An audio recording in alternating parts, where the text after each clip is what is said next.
లతా స్పెషల్‌లో ఈరోజు ఒక variety soup రెసిపీతో మీ ముందుకొచ్చేసానండి. ఎంతో కలర్‌ఫుల్‌గా, హెల్తీగా ఉండే రెసిపీని చూపించబోతున్నాను. ఒక బౌల్ తీసుకొని, ఒక కప్పు పాస్తా వేసుకోవాలి. ఈ పాస్తా ఉడకడానికి సరిపడా వాటర్ తీసుకొని, స్టవ్ వెలిగించి స్టవ్ మీద పెట్టి బాగా ఉడికించుకోవాలి. మనం రకరకాల సూపులు చేసుకుంటాం కదండి, అందులో ఇదొక వెరైటీ అన్నమాట. ఎప్పుడూ ఒకేలా కాకుండా చక్కగా ఘాటుగా మనం చలిగా ఉన్నప్పుడు తీసుకోవచ్చు. ఇలా బాగా ఉడికిన తర్వాత వాటర్ అంతా పోయేలా స్ట్రెయిన్ చేసుకోవాలి. చేసుకున్న తర్వాత ఒకదానికొకటి అంటుకోకుండా ఉండడానికి ఇలా చల్లని వాటర్ పోసుకుంటూ ఉండాలి.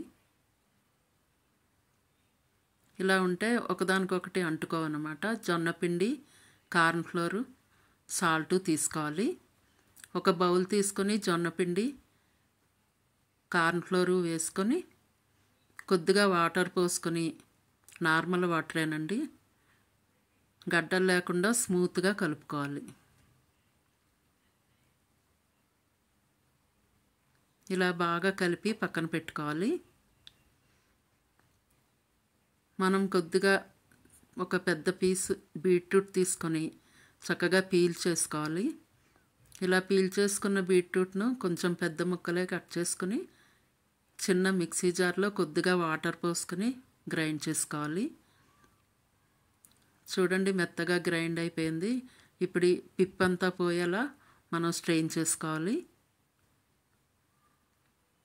ఈ వేస్ట్ అంతా కూడా పడేసేయచ్చు. మనం ఓన్లీ సూప్కి వాటరే వాడతాం అన్నమాట. ఇప్పుడు బీట్రూట్ వాటర్ తీసుకొని దానిలో ముందుగా చేసి పెట్టుకున్న ఫ్లోర్ మిశ్రమాన్ని వడకట్టుకొని ఇందులో వేసుకోవాలి. ఓన్లీ కార్న్‌ఫ్లోర్ వేసుకుంటే మనం వడకట్టక్కర్లేదండి. నేను హెల్తీ కోసం జొన్నపిండి వేశాను, అందుకని ఈ పిప్పంతా పోయేలా వడకట్టుకోవాలి. ఇలా బాగా కలుపుకోవాలి. స్టవ్ వెలిగించి ప్యాన్ పెట్టుకొని కొద్దిగా ఆలివ్ ఆయిల్ వేసుకొని కట్ చేసి పెట్టుకున్న గార్లిక్, మధ్యకి చీల్చిన పచ్చిమిర్చి, కొద్దిగా కరివేపాకు వేసుకొని బాగా ఫ్రై చేసుకోవాలి. బాగా అంటే లైట్ బ్రౌన్ కలర్ వస్తే సరిపోతుందండి. దీనిలో ఈ ఫ్లోరు, బీట్రూట్ మిశ్రమాన్ని పోసుకుంటూ బాగా కలుపుకోవాలి. కొద్దిగా సరిపడా సాల్ట్ వేసుకొని డ్రై జింజర్, శొంఠి పొడి, పెప్పర్ పౌడర్, మిరియాల పొడి వేసుకొని బాగా కలుపుకోవాలి. మనకు సూప్కి ఎంత థిక్నెస్ కావాలో అంతవరకు ఉంచుకొని ముందుగా ఉడికించి పెట్టుకున్న పాస్తాను అందులో వేసుకొని బాగా కలపాలి. పాస్తా వేసిన తర్వాత ఎక్కువగా ఉడకక్కర్లేదండి.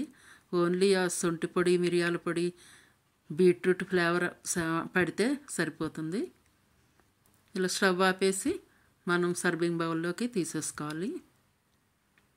ఈ రెసిపీ నచ్చితే మీ ఫ్యామిలీ మెంబర్స్కి చేసి పెట్టి మీరు కూడా ఎంజాయ్ చేయండి. మీకు నచ్చితే మీ ఫ్రెండ్స్కి కూడా షేర్ చేయండి. ఎందుకంటే వెరైటీ రెసిపీలు తీసుకోవడం వల్ల హెల్తీగా ఉంటాము. Thank you.